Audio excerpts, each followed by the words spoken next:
Welcome, foolish mortals, to another episode of the HitchHiking Hosts Show 101. I am your host, your ghost host, West Troop, and I'm back with another history episode. Actually, we're going to talk about two things this time. We are working our way through 1955's Tomorrowland, and we're going to talk about two exhibits that used to be housed in Tomorrowland. First, the Moonliner, and then the Court of Honor. So, let's get to it, shall we?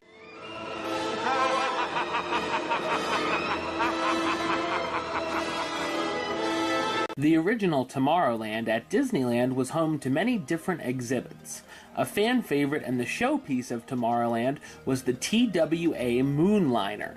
Not only was the rocket a perfect fit for the futuristic land derived from Disney's Man in Space television episodes, but also was an early example of modern product placement advertising from Howard Hughes of TWA sponsoring the Moonliner at Disneyland.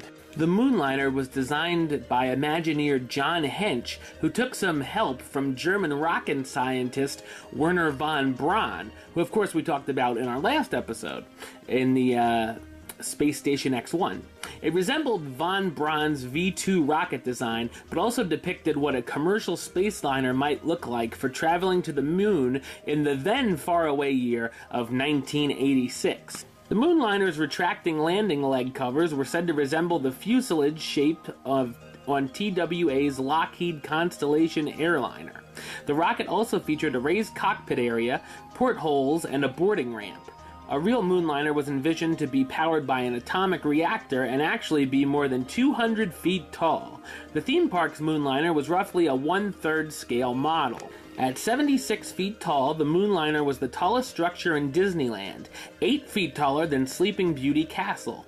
Adjoining the rocket was the Flight to the Moon attraction, which would become Mission to Mars years later. The Moonliner excited guests on the park's opening day of July 17, 1955. After Hughes sold his interest in TWA, the airline dropped their corporate sponsorship at Disneyland in 1962. The exhibit then became the Douglas Moonliner when the Douglas Aircraft Company became the sponsor. This new Moonliner looked the same as the original, but the famous all-red TWA logo and stripes on the nose and landing legs were gone, replaced by a new paint scheme of overall white with blue stripes and a red vertically stacked Douglas logo running down the rocket's fuselage. The Douglas Moonliner stayed at the theme park for 5 more years until 1967, when it was removed for a redesigned new Tomorrowland, making way for the Carousel of Progress and other attractions. Its fuselage was moved to the Boneyard at the northwest corner of the property and was seen there as late as 1981. In 1998, a new, scaled-down version of the Moonliner was added as part of the new Tomorrowland, complete with the red stripes of the now-defunct TWA. Today, this 1/3 smaller Moonliner is used to promote Coca-Cola, delivering refreshment to a thirsty galaxy, next to the building that once housed the Flight to the Moon attraction, which is now known as Red Rocket's Pizza Port. Another former exhibit was known as the Court of Honor. When Imagineers were thinking of something to welcome you to the world of tomorrow and the entrance to the land, they wanted to use a display of fountains. An idea that incorporated the 48 states of the United States of America into the entranceway was brought to the table while still trying to embrace the use of water. Imagineer Herb Ryman created an idea known as the Fountain of the 48 States.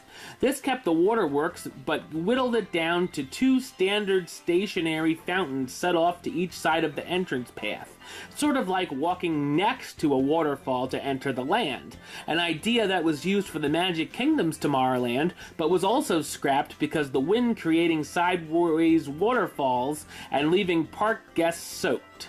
The fountain idea was soon dropped altogether, The 48 states idea was reused to fill space and put back by Richfield's Autotopia and the Space Bar, which was actually a bit away from the entrance.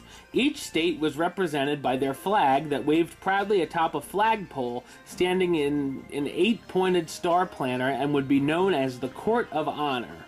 The flags of the Court of Honor greeted guests on the park's opening day, July 17th, 1955. Each of the U.S. flags was arranged in the order of their admittance into the Union. On each flagpole was the name of the state, the date it was admitted to the Union, and its motto. This representation of individual states did find its way back to the entrance of Tomorrowland when in 1956 the Astrojets attraction was placed square on top of the Court of Honor. The 48 flags were moved up to line a promenade that led to Tomorrowland entrance, where the odd-numbered states were lined up on the right side of the walkway and the even-numbered states on the left side of the walkway. Years later, the flags would be removed as the Land of Tomorrow would head in a new direction. Alright, well, that's the episode. I'll be back with another episode very soon, and of course I'll be back with another Hitchhiking Host Show this week.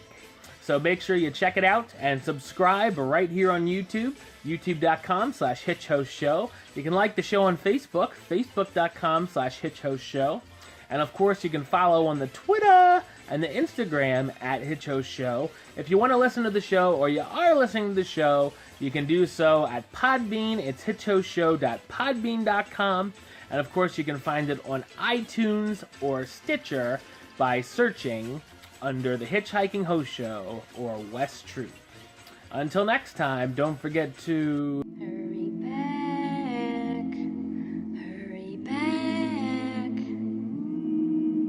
for the next episode. See ya.